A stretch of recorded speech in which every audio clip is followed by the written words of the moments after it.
Boa noite, meninas. Que alegria estar aqui. Eu quero agradecer a todas pelo convite. Na verdade, o nosso encontro que era lá de março, né? No Dia da Mulher, e agora a gente está juntas aqui, reunidas nessa data especial, que é o nosso Outubro Rosa, para a gente falar um pouquinho sobre saúde mental. Eu quero agradecer a Miriam, né, que está à frente aí, a todas também da igreja. E vamos lá, vamos ver aqui que Deus tem para falar com a gente nesta noite.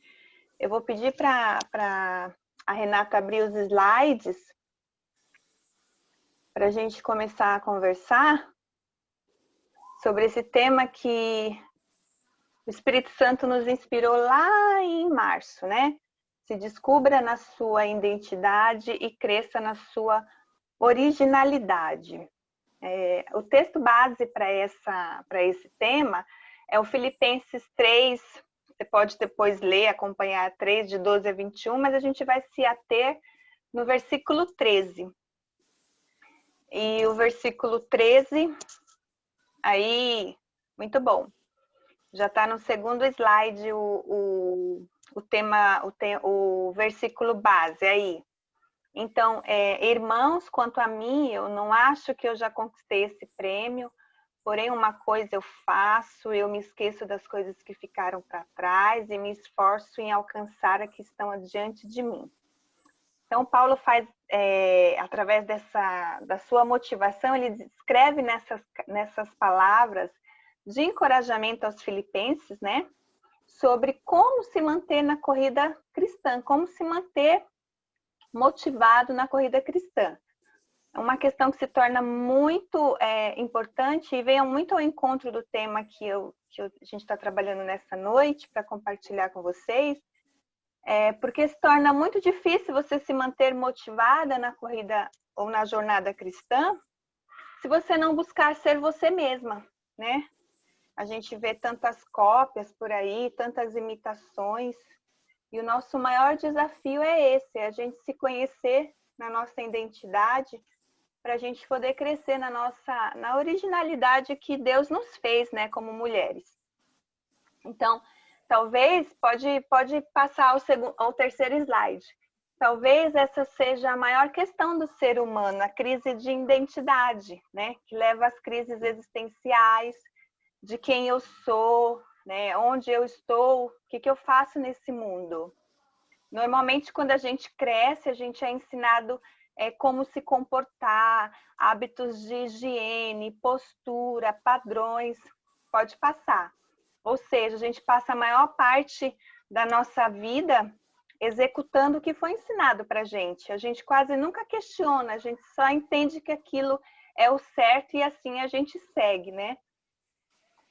E com certeza tem muitos padrões que de fato são corretos, né?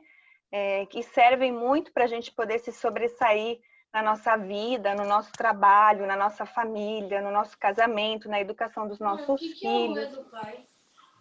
Enfim. Então a gente vai seguindo a vida dessa forma, né? Colocando em prática todo aquele... Oi? Tá me ouvindo? Estão me ouvindo? Então, a gente vai seguindo, colocando em prática esses comportamentos, né? Aquele comportamento certinho social, ou politicamente correto, né? E vai achando que esse tipo de comportamento é a razão do nosso ser, que eles fazem parte da nossa identidade. Só que a nossa identidade está muito acima disso, né? De padrões sociais, né? De protocolos religiosos. Isso também acontecia com Paulo, né? Ele nasceu lá em Tarso, não na Judéia, ele foi criado e foi desenvolvido num estudo intensivo da lei. Ele perseguia e matava os cristãos, vocês sabem disso. E tudo isso talvez significasse um forte desejo de ser aceito na sociedade judaica de Jerusalém. Pode passar. Porém, chega um determinado tempo na nossa maturidade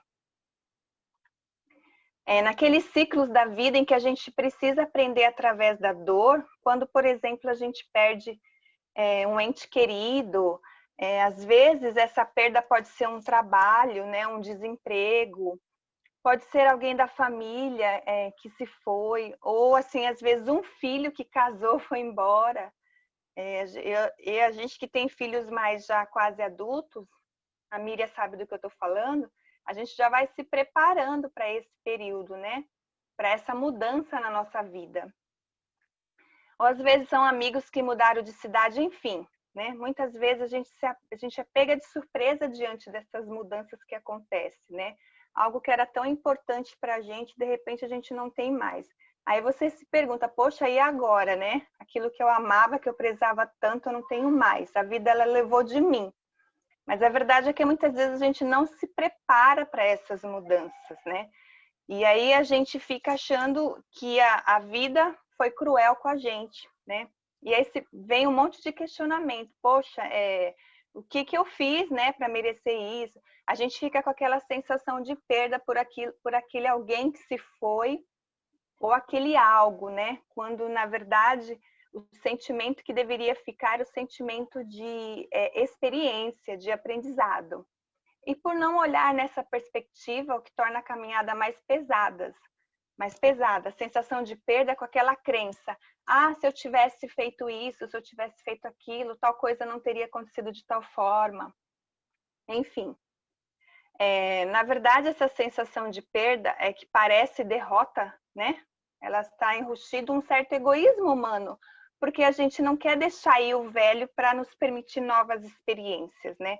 Você fica com aquela sensação de que você foi derrotado, você se vitimiza da situação por duas questões, ou porque não assume que negligenciou algo que era para você se atualizar, né, na sua vida, nas áreas da sua vida, ou porque também não entende, não tem uma visão ampla da vida, de que as mudanças acontecem mesmo, né? Então, quando se trata de negligência, também não se perdoa de saber que você é humana e que você erra, e errar faz parte da vida. E aí a gente vai se culpando, né? A gente vai colocando cargas em cima de nós mesmas, e a vida vai se tornando mais difícil.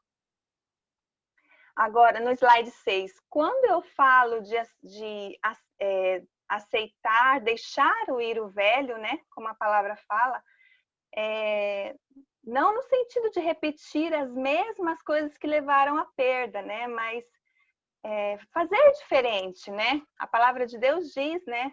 Que aquele que está em Cristo, nova criatura é. Que as coisas velhas já se passaram, eis que tudo se fez novo. Não se colocar em vítima da situação, ou ficar procurando culpado as situações que acontecem, mas fazer novas as atitudes. No slide 7.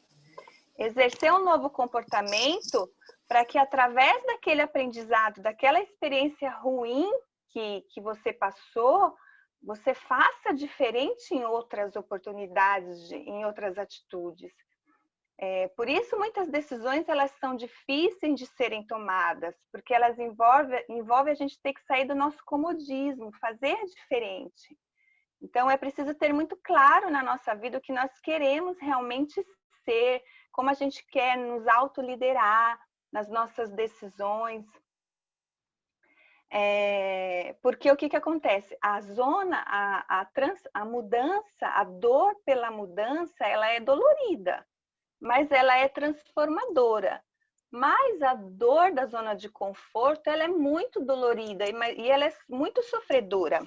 Então, se perceber em que dor que eu estou sentindo, a dor da mudança, que é aquela dor, ela é desconfortável, mas ela está te transformando, ou aquela dor da zona de conforto em que, meu Deus do céu, é um peso a vida.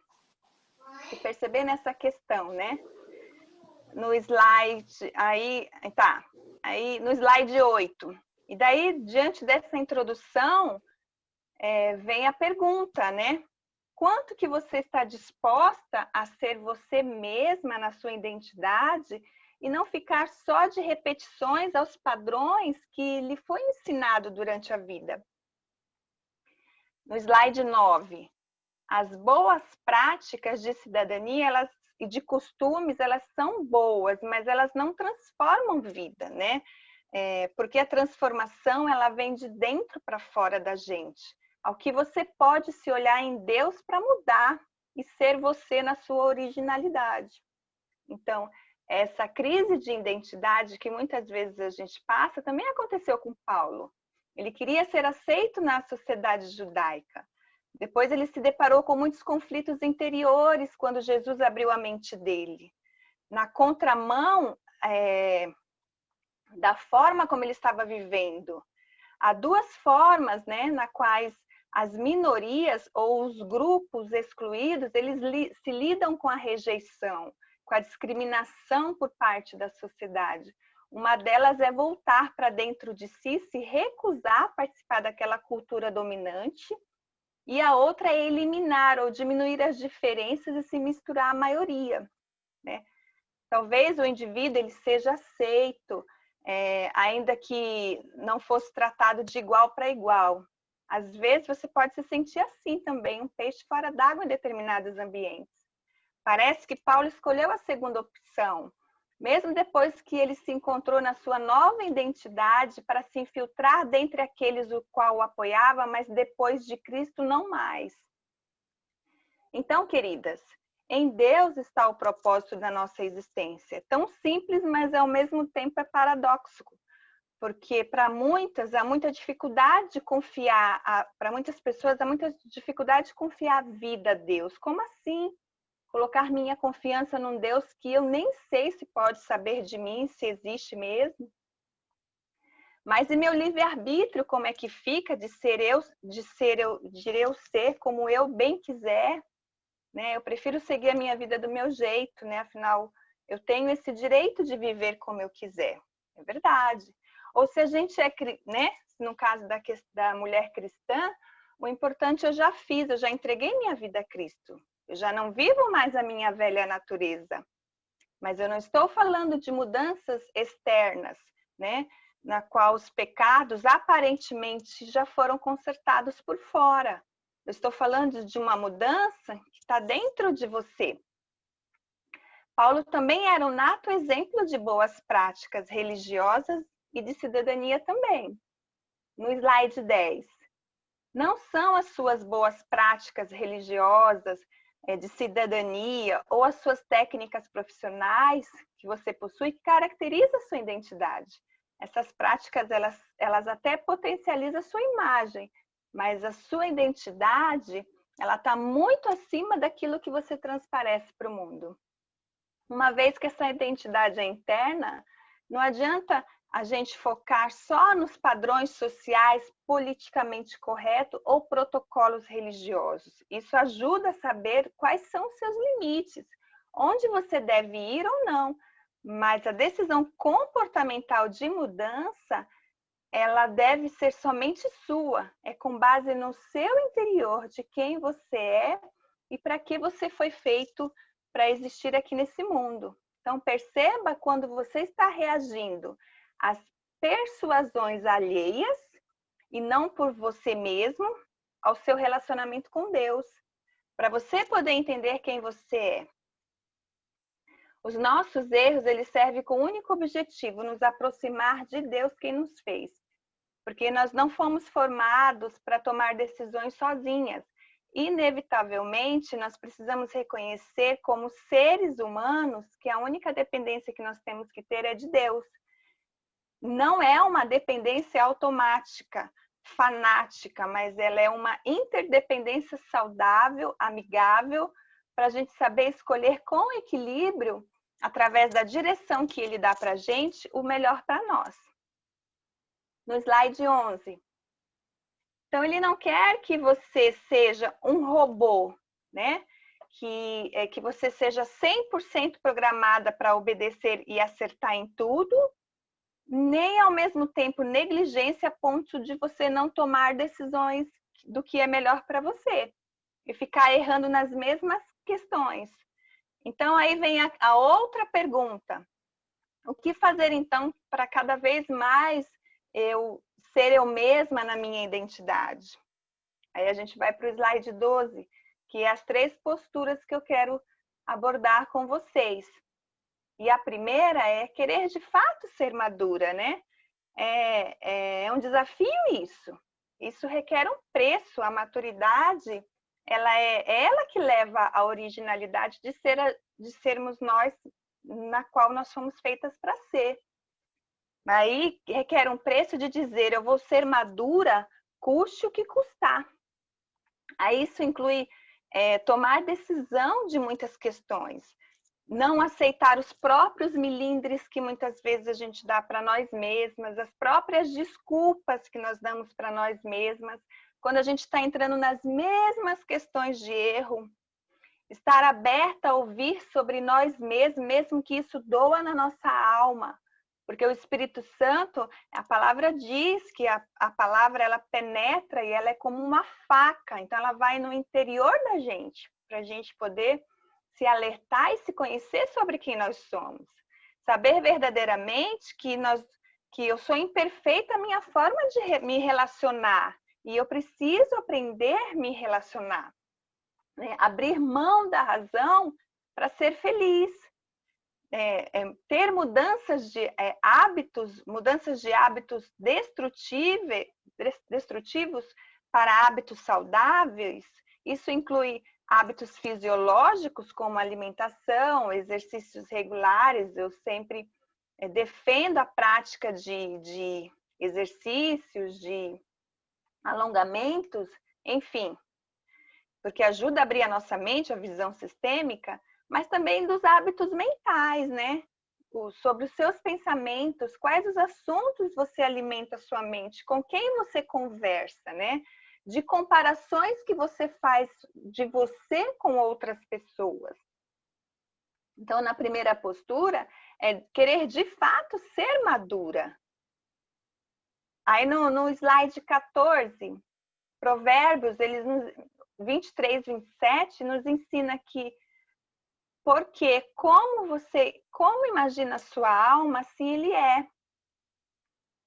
E no Provérbios 4, 23, cuidado com o que você pensa, porque a sua vida ela é dirigida pelos seus pensamentos. Então, ser madura é preciso investir nessa mudança, de querer realmente ser madura. Na segunda postura, que é no slide 15, é estar com pessoas que vão te ajudar nessa mudança. Com pessoas maduras, né? A pessoa que você quer se tornar na sua caminhada, na sua evolução cristã. E aqui envolve 3 tipos de relacionamentos, né? Pessoas que estão no meu nível de amadurecimento, pessoas que estão acima do meu nível de amadurecimento e pessoas que também estão abaixo do meu nível de maturidade. Ah, Silvia, você pode me perguntar, vou descartar aquelas pessoas que estão abaixo do meu nível de maturidade? Não, porque há propósito em todos os níveis de relacionamentos. O que precisamos aprender é categorizar esses níveis de relacionamento e analisar se o tempo e energia que nós estamos investindo está promovendo crescimento ou desgastes emocional. Porque todo relacionamento ele precisa gerar frutos, como diz a palavra, e não desgastes. Então você exerce a sua identidade quando você ajuda outras pessoas a melhorar e crescerem junto com você também. Levá-las a refletirem sobre quem elas são em Deus e não nelas mesmas, né? Não em seus caprichos. E aprende também a entender e respeitar os níveis de desenvolvimento de cada pessoa, né? Cada um tem o seu passo, tem a sua aceleração. Você não pode mudar o outro além de você mesma. Silvia, eu tenho que estar em constante contato com essas pessoas? Não necessariamente. Aliás, você tem até que se proteger um pouco, né? Para não retardar ou não se estagnar no seu crescimento. Lá no slide 16, Provérbios 25, 17 diz: não vá toda hora na casa do seu vizinho, porque ele pode se cansar e acabar ficando com raiva de você. Então, é preciso entender que você não é salvadora das questões emocionais, físicas ou espirituais das outras pessoas, né? Nem Jesus veio com esse objetivo de resolver problemas emocionais. Ele fez milagres, sim, mas ele fez com o propósito de exaltar o nome de Deus e não de receber glória para ele mesmo. Então, o objetivo de Cristo foi salvar o pecador da morte eterna, torná-lo livre de suas prisões internas e do seu egocentrismo. Você é livre para saber tomar decisões para você mesma. Decisões boas que estão em Deus, quem te fez e sabe o que é melhor para você. Sozinha você não sabe decidir. Então, e a terceira postura e última, para a gente buscar se conhecer cada vez mais na nossa identidade para a gente ser nós mesmas, no slide 17, saber investir seu tempo e sua energia em projetos que vão te fazer você crescer. Uma mulher que está sempre buscando se conhecer em Deus, ela está sempre produtiva. Ela não está no ativismo. Ativismo parece ser produtiva, né? Produtiva é quando a gente está desenvolvendo projetos que venham ao encontro do nosso crescimento. Que ajudarão você a crescer na sua identidade e ser você na sua originalidade. Isso inclui projetos a curto e a longo prazo. No curto prazo, não só leitura diária da palavra de Deus, isso é base de todo cristão. Mas, além disso, a gente evolui com outras experiências, né? Como, por exemplo, novas habilidades que eu tenho, vontade de fazer e que preciso aprender em tal projeto, na minha área profissional, novas culinárias para confraternizar com a família, algum tipo de leitura que eu preciso me aperfeiçoar na minha área, ações voluntárias, enfim. No longo prazo, projetos maiores, né? Objetivos de viagens, novos cursos, né? Trocar de casa, empreender um novo negócio, enfim. São experiências que vão nos ajudar a nos desenvolver como pessoa. Silvia? Oi? Nos informaram que temos só mais 5 minutos. Se Tá. cair o link, a gente entra de novo, ok, meninas? Ok, já tô partindo para o final. Então, eles me ajudam.